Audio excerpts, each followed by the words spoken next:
Sanding between coats of paint is really important. It helps you get a smooth, professional finish. Think of it like this. Each coat of paint can have tiny bumps or dust. Sanding gently knocks these down.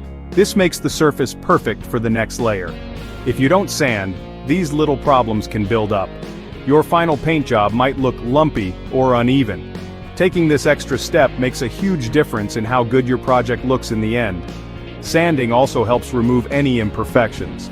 Sometimes a drip of paint might dry on the surface, or a tiny piece of fuzz from your brush might get stuck. Light sanding can carefully get rid of these little flaws. This leaves you with a very clean and even base. When the base is smooth, the next coat of paint goes on much better. It looks cleaner and more polished. This attention to detail is what separates an okay job from a great one. Another big reason to sand is that it helps the next coat of paint stick. When you sand lightly, you create tiny scratches on the surface. You can't really see them, but they are there. These little scratches give the new paint something to grab onto. This is sometimes called creating tooth for the paint. If a surface is too shiny or slick, new paint might not bond well. It could even peel off later. Sanding prevents this problem, so you can see that sanding between coats is not just busy work. It is a very important step for a quality paint job. It ensures that all your effort results in a beautiful finish. This finish will also be more durable and last longer. Imagine how proud you'll be when you see that perfectly smooth surface. This simple action of sanding is the key to achieving that fantastic result on your painting projects at home. Choosing the right sandpaper grit is a big deal. Sandpaper isn't all the same. It comes in different levels of roughness called grits. A low grit number like 80 means the sandpaper is very coarse. It will remove material quickly. A high grit number like 220 means the sandpaper is very fine. It will make the surface very smooth. You need to pick the correct grit for what you're doing. This choice will really affect how your paint job turns out. If you have some bigger issues on your painted surface, start with a coarser grit. Maybe you have some noticeable drips or a very uneven spot from a previous coat. For this, a medium grit sandpaper like 120 or 150 is a good choice. This will help you level out those problems more easily, but you need to be careful. Don't press too hard or sand for too long with coarse paper. You might sand away too much paint or even damage the material underneath. After you've dealt with any bigger imperfections, it's time to switch to a finer grit. For sanding between coats of paint, a fine grit like 180 or 220 is usually best. This finer sandpaper will smooth out any tiny scratches left by the coarser paper. It creates a beautifully smooth and uniform surface. This kind of surface is exactly what you want before you apply your next coat of paint. It helps make the final finish look very sleek and professional. Using a sanding block is a really good idea. A sanding block helps you apply pressure evenly across the surface. If you just use your fingers, you can easily create dips or uneven spots. Simply wrap your sandpaper around the block. This makes the sanding process more comfortable too.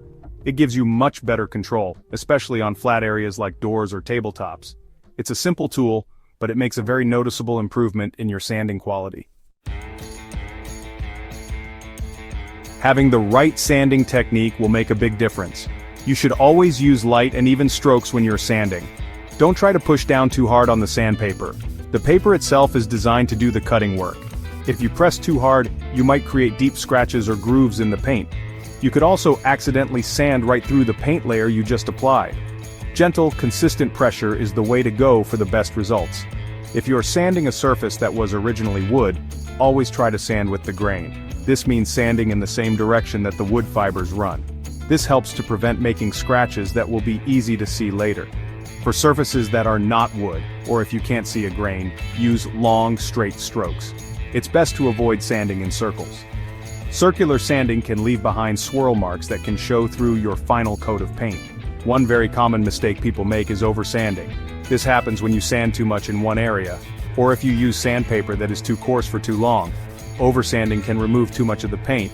It can even wear down the edges or corners of your project, which you don't want. Be patient with your sanding. It is much better to sand lightly and check your work often. You can always do another light pass if needed. Another big mistake is not cleaning up properly after sanding. When you sand, you create a lot of very fine dust. This dust will settle all over your surface.